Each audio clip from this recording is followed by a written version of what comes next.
Quiet, numbskulls, I'm broadcasting. Hello, you're listening to So There I Was. It's how all great aviation tales begin. This is episode 79. With due regard, you're cleared. What? It means operate at your own risk or peril, for crying out loud. That's the air traffic controller going, I ain't taking the hit for this one when you knuckleheads. Buy it. Oh, my God. Well, apparently that's how the Coast Guard operates on semi-regular basis. So, yeah, we had Styx with us this week, and it was a lot of fun to have him back as a guest instead of a guest host and talk about some of this stuff. But real quick, got a couple other things we do need to chat about. First of all, our sponsor this week is Babbel. They're online at babbel.com/so there I was for 55% off your language learning journey. Start it today. Be speaking in foreign language by the holidays. We'll talk more about that during the show. Also, we got a bunch of thank yous to get out because we have been negligent in thanking the people who have been throwing money into our pockets, Fig. Let's start thanking them. Let's thank them. Let's do it. There's Leighton Says. Who? Simon. Yeah, Peter Simon, who says, so Simon says, Patrick Miller, Light. And Patrick Light Miller. Thank you. Both those guys. Yeah, we've got a couple others, donations on our site directly from last month. And in the, I don't know if the site malfunctioned or your webmaster, yours truly malfunctioned, but I didn't get a notice until I was checking the bank records. And a gent by the name of Chris Adams sent us $50 back in September. He was an Army CAV pilot back in the 80s, and we're going to chat with him about possibly coming on the show. So thank you, Chris. We very much appreciate it. Then another gent, David Olson. Former Marine Harrier pilot. Yeah, knows a lot of our previous guests. He threw some money into our pocket, too. So that was another $50 this month. Thank you so much, David Olson. Deeply, deeply appreciated. And then a gent by the name of Roger Volstoff. Fig, you have some interesting story on this one. Yeah, he goes by, the family calls him Pedactor. Okay. Roger Pedactor. My younger brother gave him that handle way back in the day. It's a long story. It comes from the movie The Alien or something, but okay. So Pedactor, Roger Pedactor Volstoff. Thank you, Roger. Indeed. He's a new division leader on our Patreon at sothereiwas.us/Patreon. So we appreciate that. Kind of an interesting story, though, about how he heard about our show, but he was already a listener. Yeah, his certified flight instructor, he's working on his instrument rating currently, and his certified flight instructor says, hey, you might be interested in this podcast. It's called So There I Was. And so, yeah, what a small world, right? Right? Aviation is an extremely small world. So, and if you know some of the folks around us and you want to put them in touch with us, write to us. Styx at sothereiwas.us, Fig at sothereiwas.us, and Repeat at sothereiwas.us. We also want to just quickly mention the merch store is up, sothereiwas.us/merch. We've got a hoodie up just in time for winter. I've got one now with the banner on the back. I like the black one with the banner on the back. The other colors I don't like so much with the banner on the back, but that's me personally. You can get them all. And I also made another hoodie with no banner on the back and just the logo on the front if you want one of those in all the various colors that we have, blue and red and yada, yada. You know your colors, don't you, folks? Yeah. Couple other quick things. We've got the quiz tab on our website, sothereiwas.us. Look for the quiz at the top. Take our quiz. See what you know. I only have 4 questions up there right now about past shows, but send me in questions that I can put up there. Let's see, what else was there? Oh, review. How about a 5-star review? I've made it easy for you to give us a review. sothereiwas.us/review. So easy. Yeah. So easy. So now you don't have to go to the app and scroll down and find the show and turn about and do the hokey pokey just to give us a review. We've tried to make it easy for you. So we would appreciate that if you would do that and share the show. Send us your photos. Right? One of our listeners, Earl McCoy, sent an awesome photo. Yep. Of his boys dressed as Blue Angels, and they're standing on the flight line, just like they're ready to go flying. It looks pretty awesome. It does look awesome. We're going to put that up on Facebook.com. /sothereIwas.us. It really looks amazing. So, yeah, send us your photos. Tell us where you're listening and all that. And that's, again, from Merle McCoy, one of our Patreon supporters. We really appreciate it. You may remember his dad, Ken McCoy, was the story. It's actually up on our website. His dad jumped out of an A4 off the coast of Hawaii back in the 60s, as I recall. So, but let's get back to the star of the show this week, Styx. It was a great show. It was short. I had to go to work, so we had to close the doors quickly. Yes, and we cut him off, and he still had another 3 hours worth of stories to go. Yeah, yeah. I mean, he's got stories for days. He's got stories for years. And he had a lifetime worth of experience in the Coast Guard flying helicopters, and I mean, each one of those. Every time he starts telling these stories, my blood gets. My veins get cold. My palms start sweating. He's talking about being out over the water and 100 feet, low visibility. Yeah, slowing down to 30 knots, not being able to see the boat still, and they can hear him. And one of them, he's like, yeah, so we went around and we climbed back up to 300 feet. And I'm like, oh my God. Back up to 300 feet. Yeah, that's. What are you, nuts? Then it was, right? There's a very sad story in this one. So be aware, it may not be for younger listeners, a young man who didn't make it that he was out looking for. So that was very sad. Couple others, he saved a life by not rescuing the guy, it turns out. That was kind of interesting. Yeah.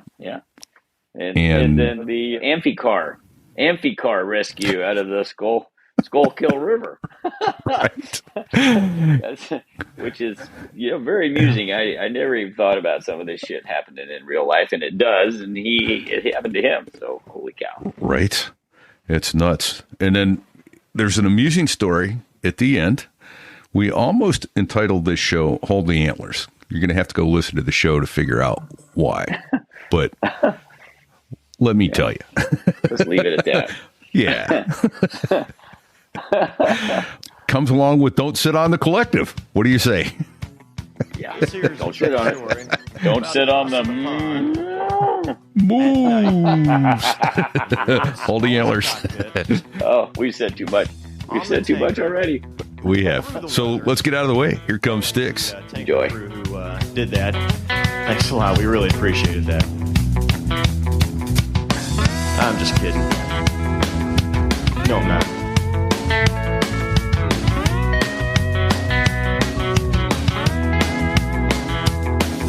Well, there I was, crossing the pond, and you could see that I wasn't exactly fond. So there he was at the numbers, runway 31, getting ready for departure. I call up Tower, and I tell them, Rescue 6534 is ready to go, ready for IFR departure to 060, or ACY 060100. And there's this long pause on the other end, and the tower controller comes back with, are you sure you want to do this? I look at my aircraft commander, she nods, and yeah, we're good to go. And he comes back with, Rescue 6534, with due regard, you're cleared as filed. Ow! Due regard. That's terrible. And that's how all the great aviation tales begin. Greetings, everybody. Repeat here, coming to you from Osaka tonight. They say it's Monday night here right now, but I don't see Monday Night Football, so I'm not entirely sure that it is. But anyway, so where's my co-horse today? Well, I am in Newark, New Jersey, where it is Monday morning. There you go. I think that's why there hasn't been a football game yet. Maybe that's it. But we have with us Styx for a repeat visit. I guess I should use a different term, shouldn't I? Yeah. A return visit. There we go. For a return visit. Yeah. Return visit. Yeah. Yes, thank you. Thanks for having me. Welcome, Styx. Yes. I kind of feel like we're cheating because I've been working in the background, so it's not like it's been a challenge to get a new guest or anything. But anyways, it's awesome to be back. There you go. Well, this week we're recording on a Monday morning this week, and that's largely due to me. I was out on a trip. I was supposed to be home Friday, and here I am literally halfway around the world. and not going to get back until tomorrow night. So thank you, Sticks, for squeezing us into your schedule and joining us. And let's get some more of those Coast Guard tales out there. As the photo said on that you sent me, Elvis, if you're out there, we will find you. The Coast Guard's looking for you. So yeah, go ahead, Fig. I was gonna say, what the hell happened with launching into 0-0? How did that finish? What were you thinking? Whose idea was that? Well, we actually this was a really interesting case. So we had it was a medevac case. They were probably about a little more than 100 miles offshore from where we were, but only 40 so miles or so south of Fire Island, New York. And it was a case of severe excruciating back pain, rated at about a 10 out of 10 per the patient. And so we talked with our flight surgeon. We went back and forth with this. We're looking at the weather, and we are quite literally at 0-0. As I'm sitting on runway 31, literally all I can see are the numbers 3-1 and one centerline marker, at the midline of middle of the runway, and that's it. I can't see tower can't see me. I'm 2 months into my first tour as a Coast Guard, as a duty standing Coast Guard aviator. So, standard Coast Guard day, I guess. So, we're launched out. Our clearances, we filed for basically a point offshore, which is kind of unique. Most aviators aren't going to do that. So we pick a radial and a DME, and we say, okay, we're going to file 3,000 feet and make our way to that point. And we were in the goo the whole way. It was typical. It was early spring, so we're looking at, you got temperature and dew point right on top of each other. And so we, take off. We actually go ahead and we put it up on the modes. The Dolphin was fantastic in terms of its ability to do, it was a smart helicopter. So, heading select, altitude hold, then go ahead and couple up nav. And what was kind of cool is we actually, for the first time in my Coast Guard career, we used a rendezvous. So we kept the boat underway, with our victim on board. And so we kept them underway. We got their last known position, their course, and their speed, and we plugged that in to our FMS, and then we're able to do a rendezvous. So we actually fly to a calculated point where we suspect they're going to be, which is, it's the computer sort of spitting that out. And so I think it was about a 45-minute transit. That was actually the easy part. Drop down to do it's called an ISVS, or indicated airspeed, vertical speed, commanded descent from 3,000 down to 1,500.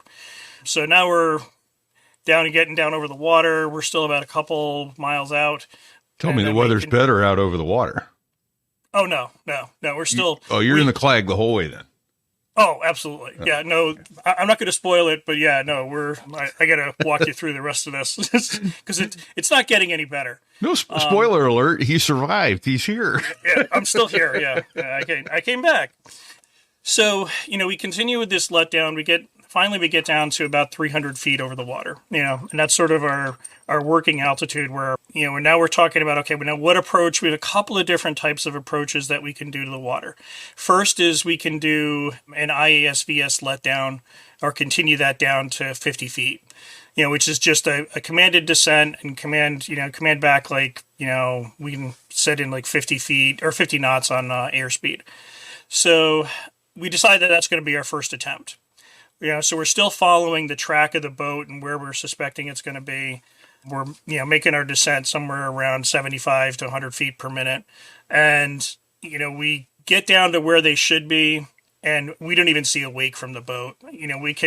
I'm actually flying the approach. So I'm the pilot flying with my aircraft commander as the safety pilot.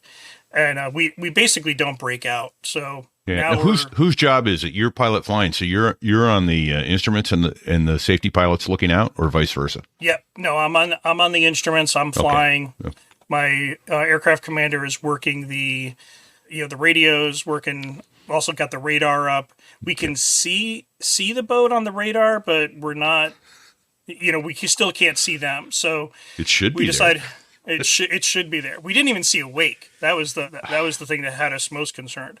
So so we take a go round, climb back up, hit back up to 300 feet, and now we decide, okay, we're going to try what's called a catch. Hold on, Fig, did you hear that? Back up to 300 feet? Yeah, I caught Dear that. God. I know. This is nothing about this story is right, Sticks. It's not right. But go ahead. So we get back up to 300 feet, and I do basically a procedure turn, fly. Now we can paint them on the radar, mark their position, and I do what's called a catch, or a computer-aided approach to a controlled hover. They've since now changed that procedure to a patch, or a precision-aided approach to a coupled hover.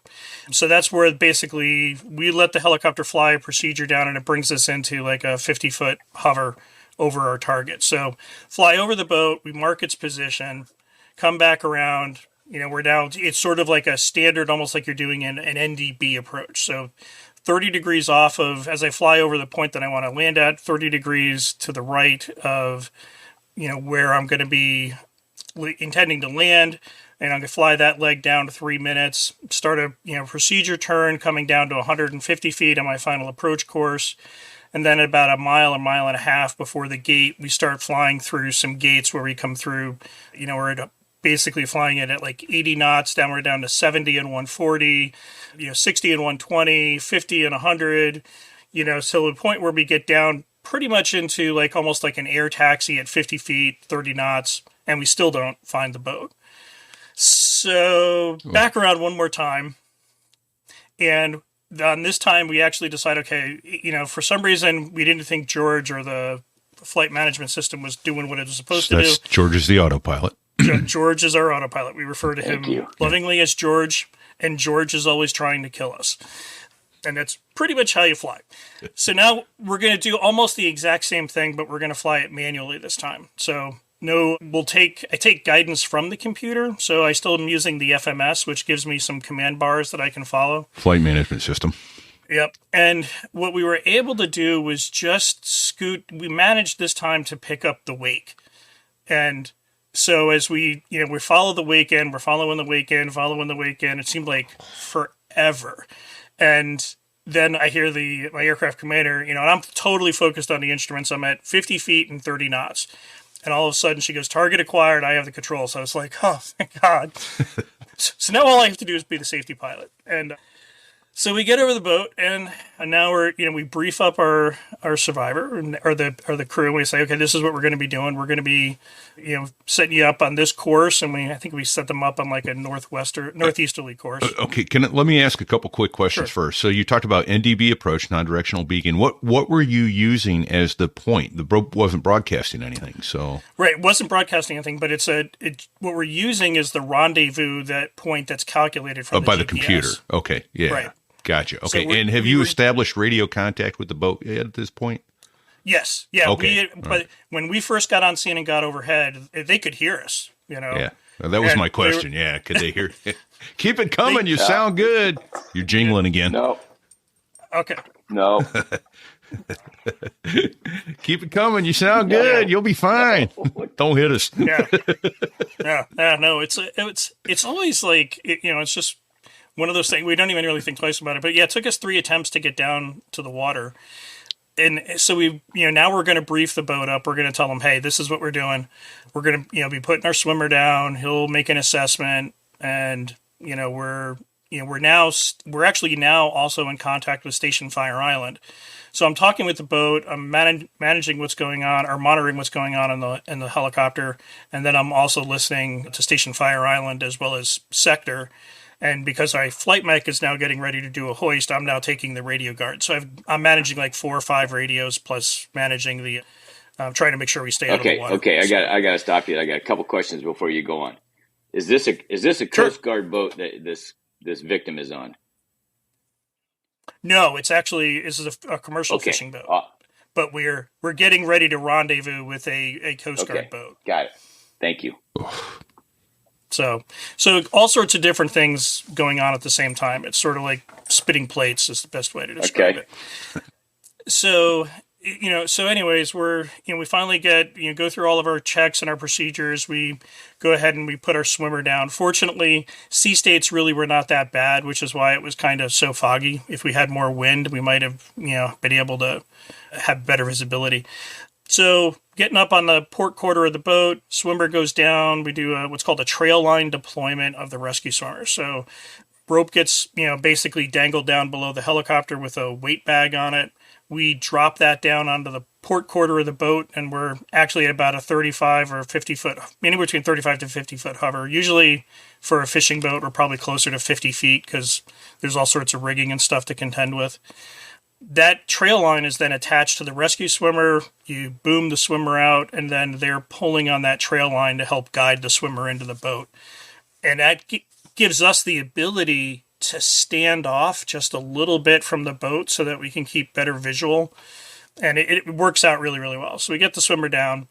He makes an assessment on this patient. And, it's kind of interesting. And this sort of gives you a little bit of foreshadowing on something else that's going to come down later in my life.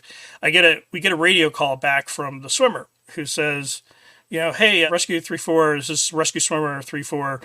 Can I ask the co-pilot or Mr. Hall a question?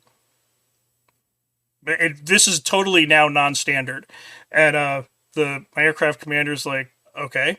And next thing he starts telling me, he goes, hey, Mr. Hall, I just assessed this guy, and he's complaining of really bad back pain. He's pale, he's diaphoretic, he looks terrible. So I also had worked as a paramedic prior to all this. So he's like, do you have any other ideas or thoughts on what I should be looking for? So I just on a whim, I said, check his blood pressure on the right arm versus his left arm. And there's a 30 or 40 point difference between the two blood pressures, between the systolic pressure and the diastolic pressure. And so I pause for a moment and I sort of look, and we're now, the boat is now maybe 3 miles away. They can actually they can certainly hear us, and, they're making their way towards us. And I look over at the aircraft commander and this was kind of rare. I look at them and I go, I don't think we should hoist this guy. And she looks at me and she goes, what? I'm like, I don't think we should hoist this guy. Reason being is that I think this guy has an aortic dissection. So, an aortic dissection. I think he's, got a tear in his aorta, which is causing this back pain. And my concern was if we hoisted him, that we would, the stress of that hoist would be enough to rupture that and we'd kill him. And so I explain all this, and then the swimmer actually comes back and goes, I think Mr. Hall's right. And so we actually now make the decision, we're not going to hoist, we're going to move our litter over to the boat, and then we're going to bring him in by boat and then transfer him from the boat station by ambulance to the hospital. In this case, the difference is that you really don't want to overstress the patient because it could absolutely kill them.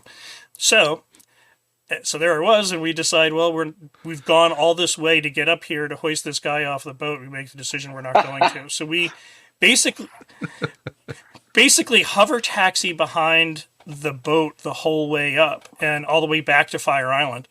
And we scud running the whole way. They have a small helideck. We land there, and I'll send it to you. But I actually found I was looking late last night and I actually found a picture of us sitting on deck at Fire Island with now the sky's completely clear. Of course it is. So ready to, exactly. And so the other question is, well, was I right? And the answer to the question is yes. Wow. The guy had an aortic dissection, and the trauma surgeon from, I think it was North Shore Medical Center, that called us and said, yeah, I think if you guys had hoisted him, you probably would have killed him. Well done, sir. Better to be lucky than good, because you weren't a nurse yet. No, I wasn't. How'd you know that stuff? Well, that's because I was a paramedic, and that's actually that is one of the conditions that we look for as a paramedic are. And I'd started as an EMT at Kings Point back in, so that was 1990. By that point, fast forward, I'm 2001. Picked up my medic in 97. I had been a medic for about almost 5 years at that point. Well done, sir. Okay. Been around the block enough to have seen a thing or two. So. Well done. Wow. So anyways. All right. Holy shit. So yeah. Very cool. All right. Well, and the patient survived. Yeah, actually, he survived. Interesting side note, apparently, and this is something I did not know at that time, but our fishermen aren't always the cleanest individuals, and apparently he might have had gonorrhea. And that's TMI there, brother. Yeah, and that might have increased his risk for does that that cause condition. your aorta to get weak? It can cause vascular changes. Well, yes. okay, all right. Well, so okay. Repeat. Put that. Lock that to memory. Yeah, right. I mean, wrap your package, gentlemen. Man, we're at risk. We just this is a public service announcement to our listeners, just in case. That's right. PSA to all aviators. Yeah. All right. Yeah. All right, Wrap your Sticks, I want package. to know about rescue from an amphicar on Schuylkill River Gorge. Oh, on the Schuylkill River. Oh, this one's actually pretty funny. So there it was. We're on duty at the air station, and we get a phone call about. And it's never really occurs at any good hour, but it's like 10:30. It's relatively early spring, so there's been some heavy rains, but on the upside, it's kind of a clear night. So, but in the few days prior to this, we had some heavy rains. So, rivers were actually at higher levels than where they'd normally be, with flow rates that are much higher. And we get a phone call for 3 people that are stranded on a car in the middle of the Schuylkill River. And they give us the position, and we plot it. We look at it on a map, not even a nautical chart, because there's not even a nautical chart that covers this area. And we realize, okay, this is actually, there's like probably 7,500 foot walls on either side of this point of the Schuylkill River. And we're looking at this going, this is a little higher risk than usual. And so we start sort of mitigating this. Unusual, yeah. But we also then, I make a phone call and I go, who else have you asked to go do this? And then this list of other agencies. Well, they tried an air medevac. They tried, what else? They tried New Jersey National Guard, Pennsylvania Guard, State Police. All of them declined the mission. So, hold on, that's kind of a we sign, sort of right? talked it. Isn't that a sign? Hey, this is probably a bad idea. This is what we call in aviation a clue bird strike. Yeah. So there's a sign, and then there's what we should have had a sign put on ourselves, like dumbass. what were you thinking?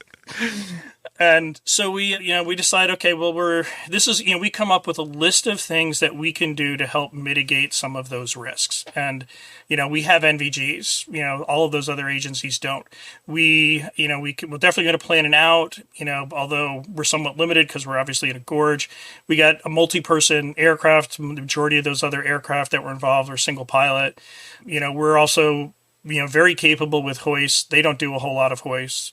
To give you a benchmark, after 7 years of flying with the Coast Guard, I completed about more than 1,000 hoists, or so. I think it was like around 1,100.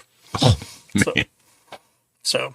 And where was this in that continuum of 1,000? Where was this rescue? So again, on this one, I'm also the safety pilot again, but I would probably have done probably at least 200 or 300 hoists by this point. So. Okay. So you've got it figured out. You know what's going on for the most part. Okay. You got some experience. All right. And if I were to draw, I mean, it's maybe not the same thing because you're not obviously expending ordnance or anything like that. But, for every time, for us, boat hoist is probably the equivalent of like shooting off some guns or some weapons from the AV-8. It's your mission. It's what you do. Right. Yeah. It's our sandbox. So we get out there, and then of course, as we're heading out, we finally decide we're going to launch. We're en route, and we brief up the whole situation. We're talking with the fire rescue services on the ground, and we're wrapping our head around this, going, okay, well, what else do we, how did we end up in this situation? And the backstory is that this guy has this amphibious car. It's a convertible. It's called an amphicar, and he would drive around town and offer to pick up people and then take them for a ride. And then he would go down. He would just drive around and then casually drive in towards where a boat ramp is and literally drive into a body of water and then motor around. Well, every time he'd done this before, he did it in a lake or a pond. And what you might not know about an amphicar is that it's good for maybe about 4 or 5 knots. How fast was the river running? I bet the Schuylkill River's a little faster than 4 or 5 knots. It's about 11 or 12 knots. So, yeah. So next thing you know, they're going, he thinks he's picked up these 2 young ladies that he's going to surprise and take for a ride when he's actually getting taken for a ride. God. So, and he had already called his wife up and told this is the other little seed that I'll plant. Man. The wife and the girlfriends are about to meet. Yep. Called his wife up and says, before he had picked these girls up, I'll be home in like an hour. 3 hours have gone by.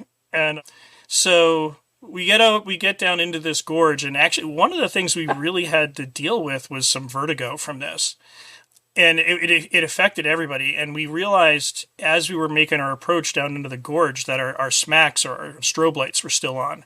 Oh. So, and as we're sitting there and the strobe lights are bouncing off of the walls and then bouncing back up into the rotor system, and it completely started to disorient almost everybody in the plane. And, so quickly I kind of just, I don't even think I briefed it. I think I might have, as I was doing it, I might have said it. I reached up and shut off the smacks. And then the pilot I was flying with goes, "That was a good call." So I can actually, I now don't feel like I'm standing on my head. So that's actually called flicker vertigo, which is kind of rare, but you would experience it potentially if you're flying in the goo and you had your smacks on, and it's, especially if it's, when you're in a situation where it's going to reflect back on you, it'll mess you up. So we get over these people, and we hoist the 2 girls first. We put our swimmer down.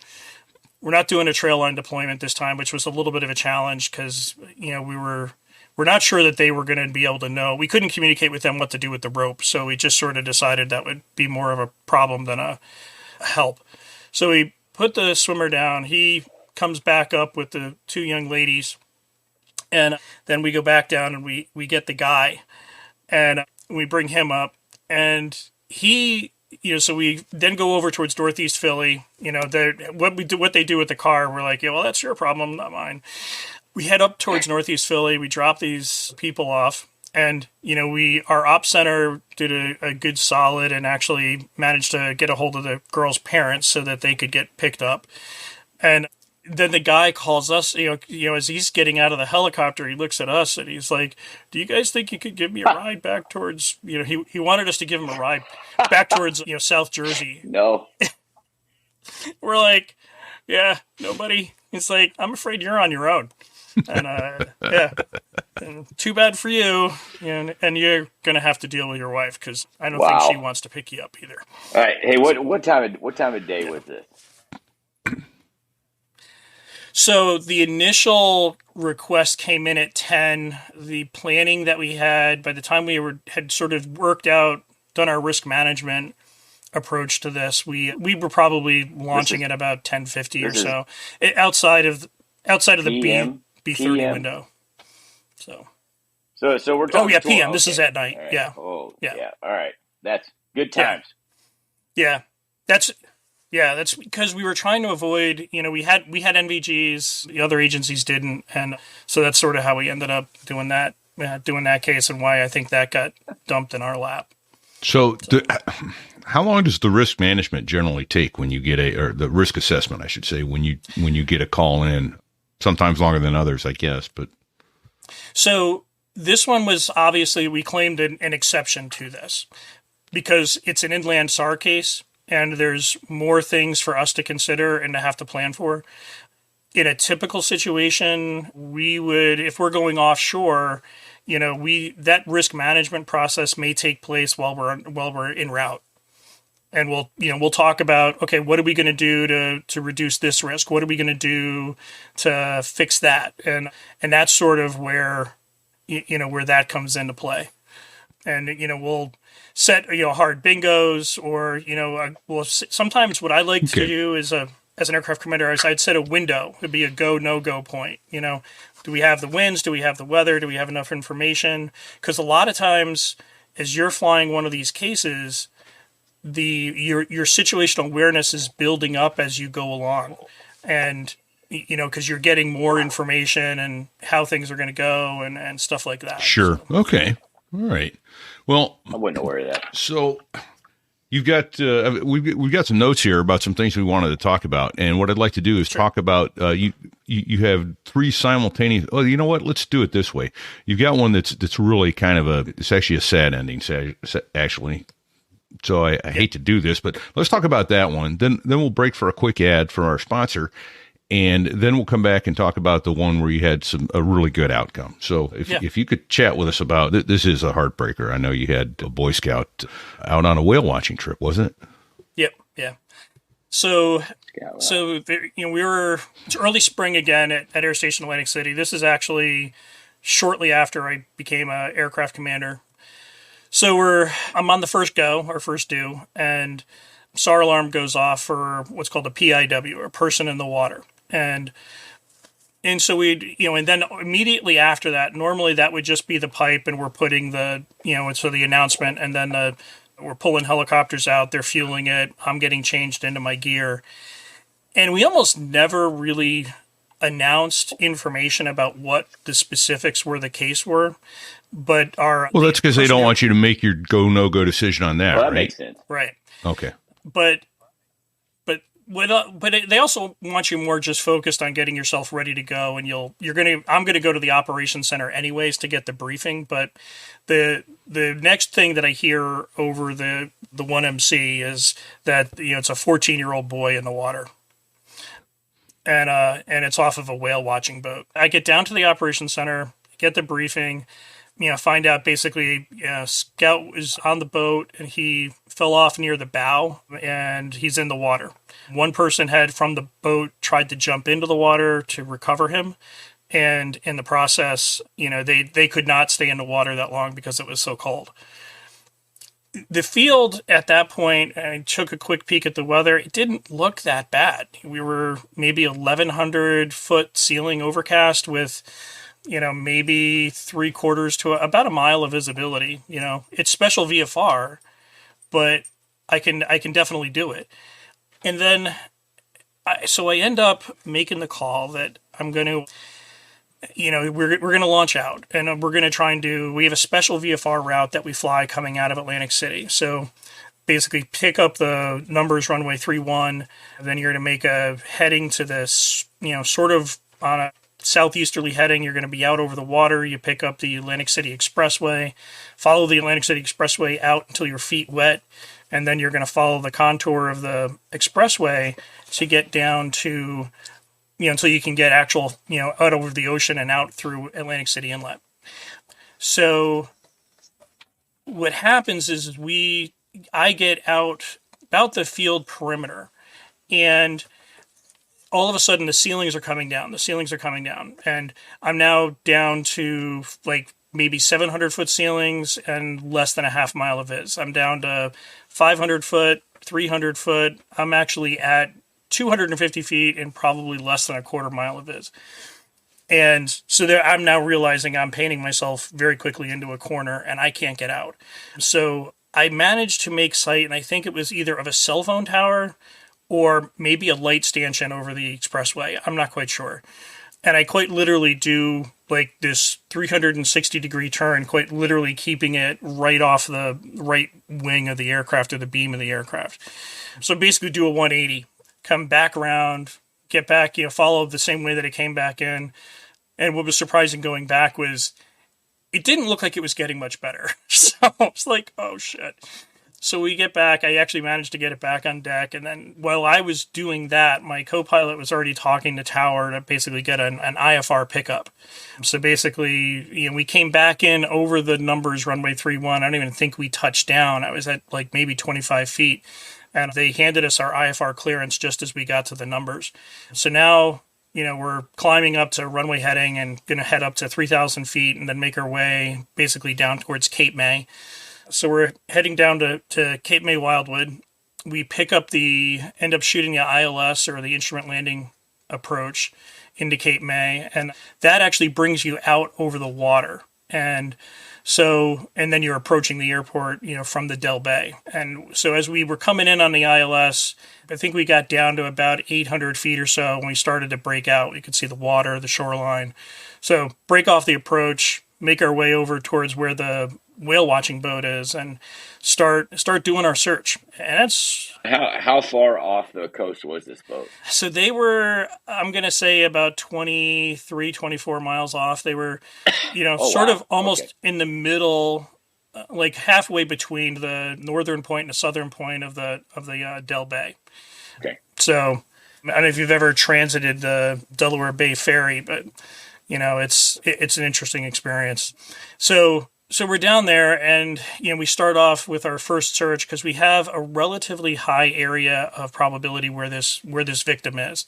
So our datum, which is a term that we used, and that's sort of like the reference point about which the whole search is planned.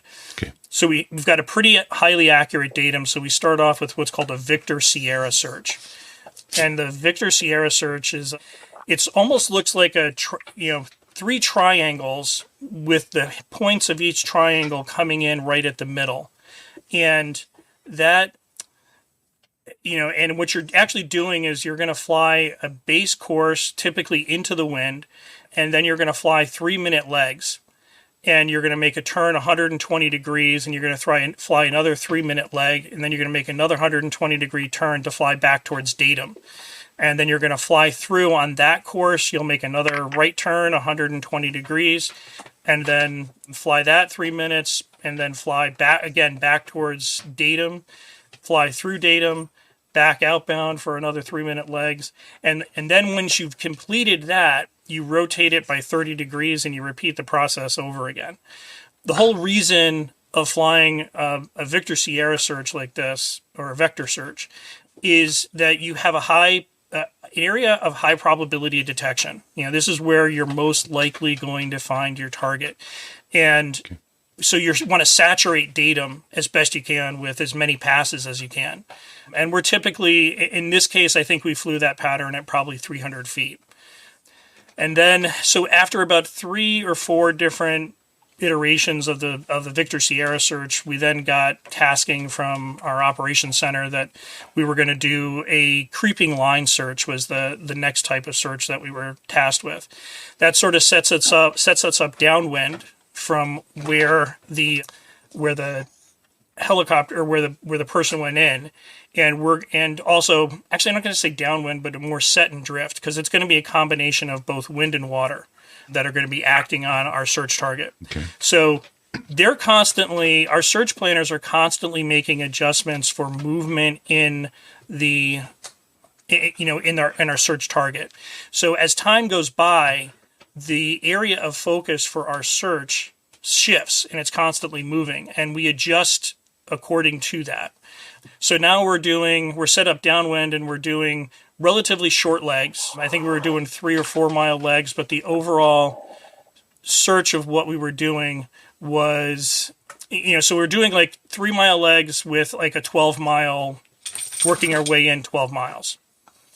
So that's sort of what we were dealing with. And after we flew that, we then ended up with, what was it? I think we did one more parallel line search, and then by that point we were out of gas and heading back. And so the Coast Guard searched for 3 days for this young boy. What was the time? Hey, what was the time frame that it took you to do those searches? How long were you out there in your helicopter? So we took off with a max bag of gas. So we were and I actually looked at the first sortie that I flew that day was a 2.7, 2.8. Then we swapped crews. The next Bravo crew came out. They flew another 2.5. We flew another 2.5.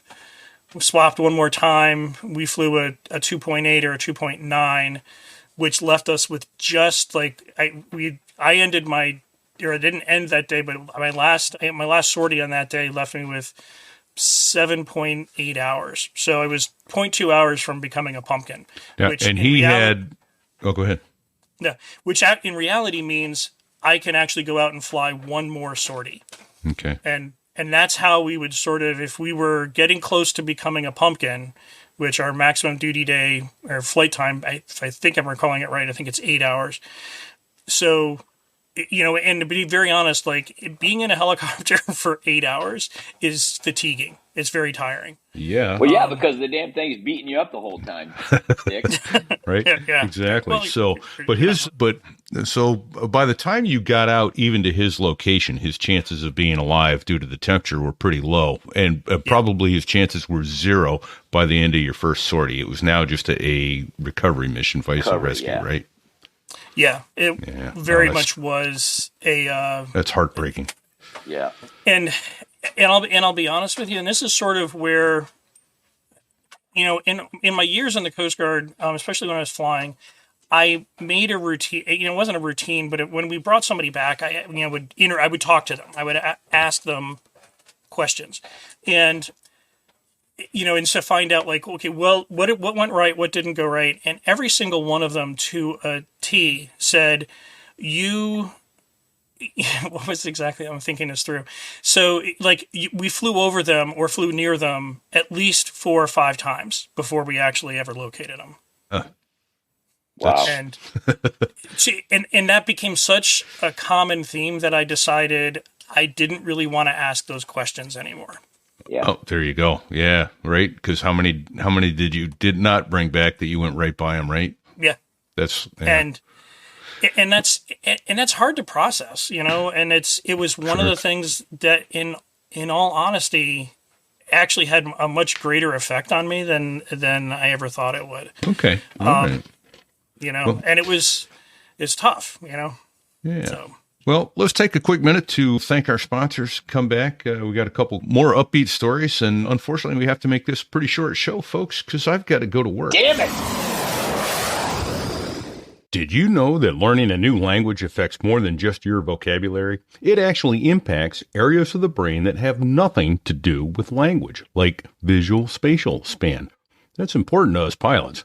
That's right. With Babbel, every time you dive into a lesson, you're not just learning words and phrases, you're expanding your cognitive universe. And here's a little secret. This fall, you can begin speaking a new language in just 3 weeks with Babbel. Why Babbel, you ask? Well, because it works. While other apps turn learning into a game, Babbel's quick 10-minute lessons are crafted by over 150 language experts. The aim? To help you engage in real conversations in a new language quickly. Let me share a quick story. Recently, I found myself in Paris on a trip checking into a hotel.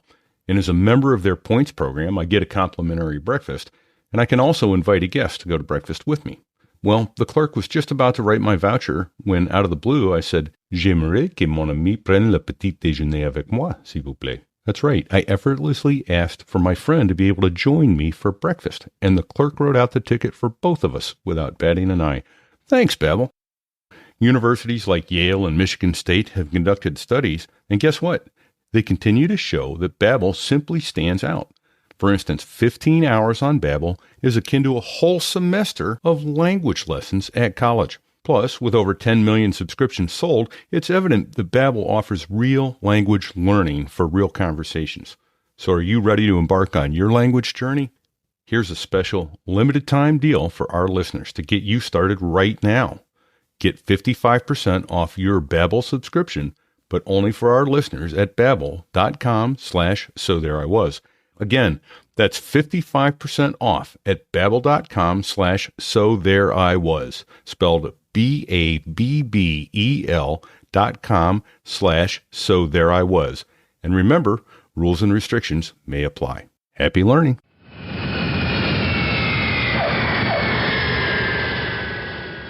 We're back. So that was a sad case going in there, yeah. But we also have a point where you had 3 simultaneous cases as the squadron duty officer. Not 1, not 2, but 3. I guess that's a lucky number today. I don't know. Yeah. So actually, it wouldn't be. It was the SDO, but that's actually would be the senior duty officer. So basically, I'm responsible. I'm the CO's representative, and I'm responsible for both B0 aircraft. So we're in. It's again sort of mid to early spring. and we had a pretty severe thunderstorm that came, that we were anticipating some thunderstorms on this particular Saturday afternoon. And as we're sitting duty, I'm looking at the weather, and it actually, fortunately, as far as the airfield went, it went south of us. It went all through the Delaware Bay. But of course, in the back of my mind, I'm like, yeah, this is going right through the Del Bay, and it's a beautiful spring day, and there's a bunch of people that are going to be out on the water. And quite literally, as the storm was sort of, and this was a severe, like, we're seeing purple on the NEXRAD radar.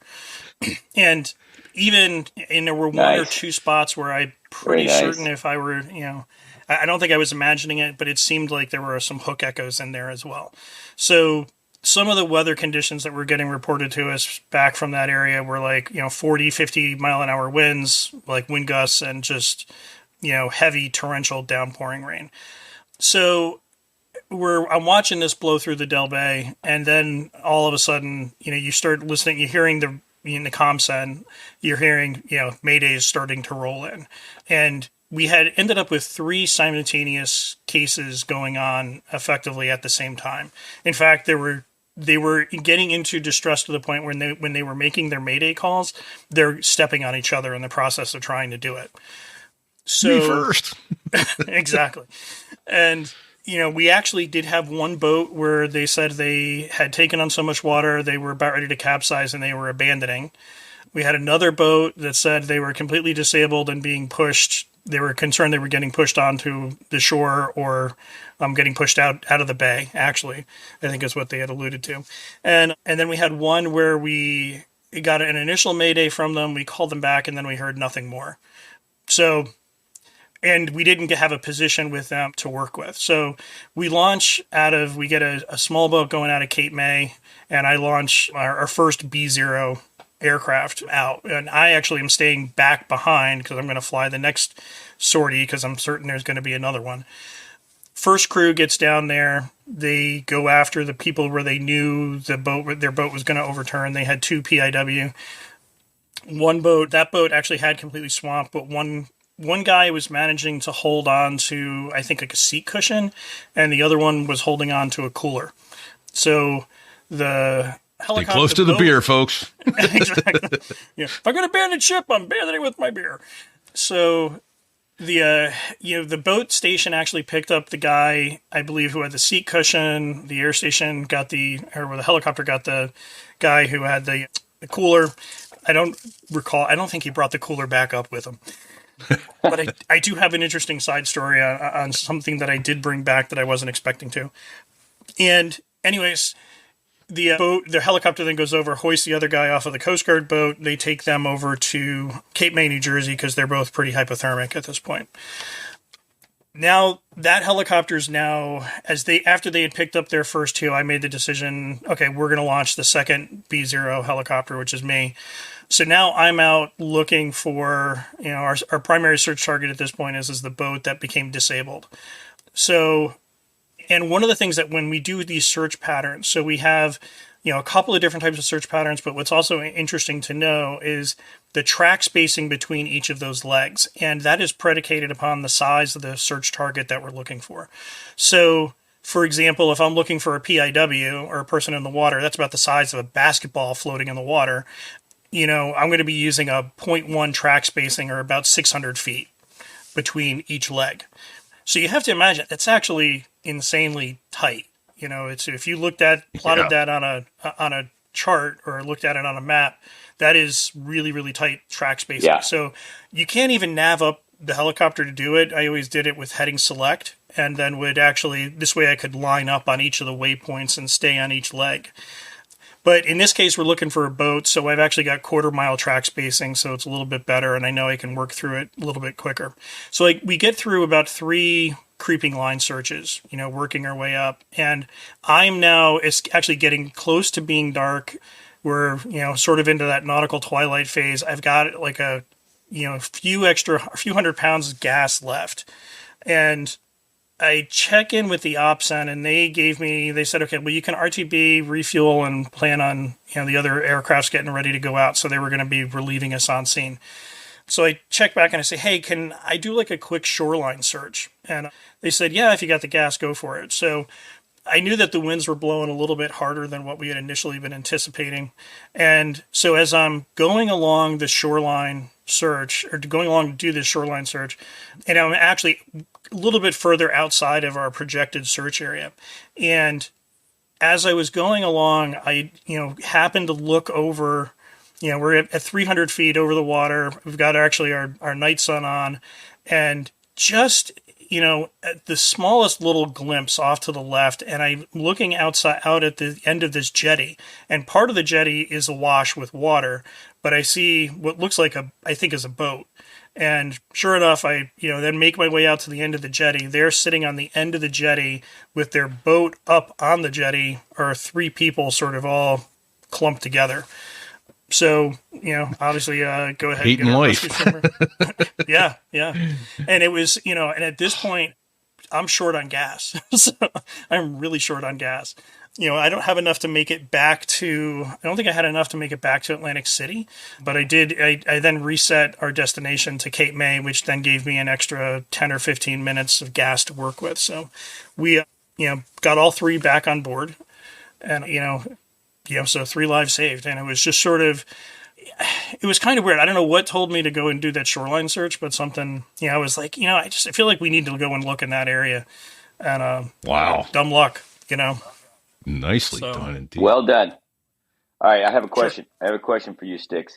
For our non-aviator listeners, when you were in the beginning of this story, you were talking about the weather, and you were talking about hook echoes.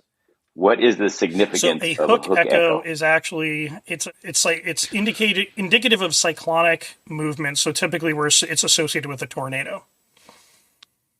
Yeah, just terrifying. So. Thank you. Which is bad. We don't want that. Which is bad. Yeah, especially if you're bueno flying. Man, no kidding. Well, we need to find one to close out with. Jeez. Maybe what do you think? You got a short emergency room story? We got about 3 minutes for it. We need to wrap up. Okay. So I fast forward a little bit. I actually had worked in the emergency room as an ER nurse for a number of years. And I now work as a nurse practitioner. But so I'm in the emergency room, and it's one of these insane nights where it's super, super busy. And I got this gentleman who comes in complaining of chest pain. So he gets basically a 6-hour cardiac workup. So we run a set of cardiac enzymes, an EKG, a chest X-ray. Basically, bottom line is we're trying to rule out that he's having a heart attack or anything like that.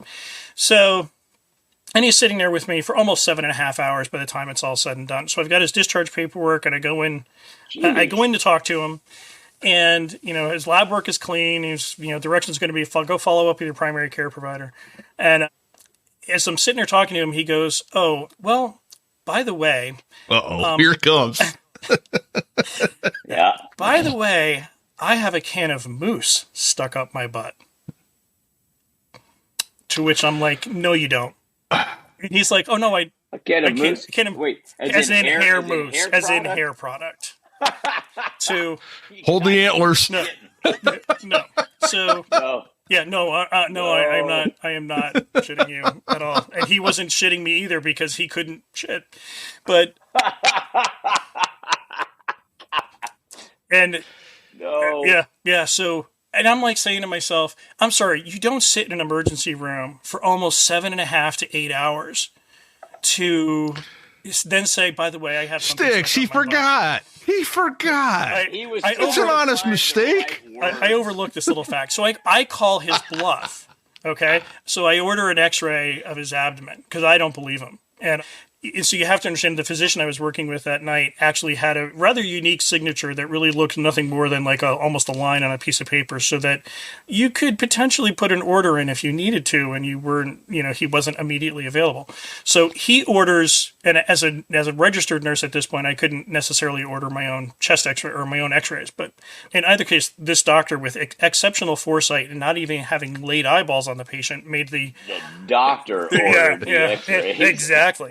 Yes, Yeah. I didn't break any rules here. And I'm looking at the X-ray, and sure, there is something there. He's got a suit, something up in there. And I'm looking at this x-ray, and the doc comes around the corner and looks at the x-ray as well. He's like, what the hell is that? And I'm like, well, Dr. So-and-so, because of your absolute exceptional insight, when this gentleman said he had something up his rectum, you had the good measure to order a KUB. And he's like, no, I didn't. Oh, no, you did. And he looks at me and he goes, damn it. And it's like, it's okay. I already paid surgery. Wow. So surgically removed. So obviously, yeah. Wow. No. And that is but a drop in the bucket of well, we're going to have you back for more of that. Absolutely. Because there's a lot more stuff we need to chat about. Sadly, we need to wrap it up here tonight or this morning or whatever time it is, unfortunately. But well, anybody really know what time it is? Right, but you know what? I got one quick challenge or one quick thing I want to throw out there for us. So with both of you guys being in the Marine Corps, if you've been listening to the show with Christmas coming up, do us a favor, get a picture of you with your toy, dropping that off with the Toys for Tots program. Yeah. There you go. Right. And, awesome, man. We will post that up to our Facebook page. Thank you. And thank you for your service. I love that idea. That's a great idea, indeed. Thank you for your service. Thank you, Six. Appreciate that. And also want to thank our friend Dave Hamilton over at Backbeat Media, online at backbeatmedia.com. He helps us with our advertising. Dave has some shows to go listen to. The Mac Geek Gab, the Gig Gab, and the Business Brain. Who's running our Facebook page there, Big? That's Chase. That's Chase Cole.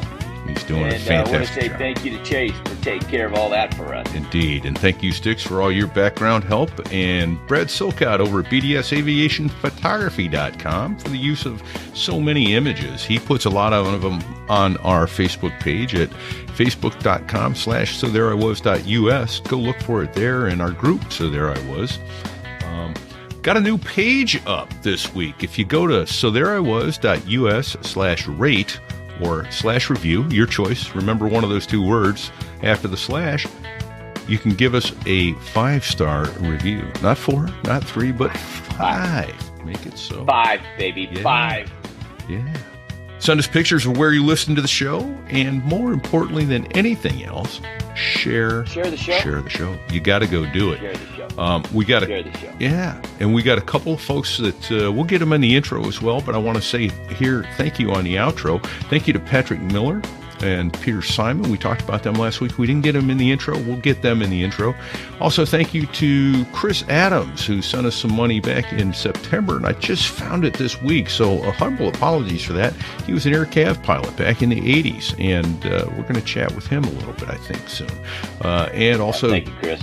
And David Olson, a former Harrier dude himself, knows many of our guests already. And we got a new division later this week by the name of Gary Falstaff. So thank you very much. Oh, and what's new on the store? Got something new on the merch store. It's therewas.us/merch. Hoodies. Got the hoodies. Got a hoodie. Got the hoodies. So, all right, everybody. In the meantime, until next week, in honor of Sticks being here, don't let go of the collective. Don't let go of it. Don't let go of it. Don't do it.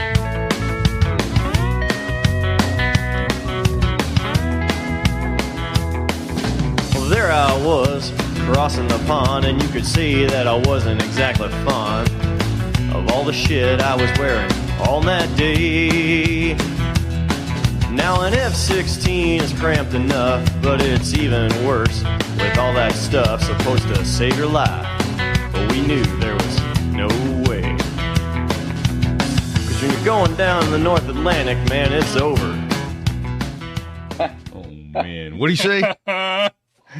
He said it's over. It's over.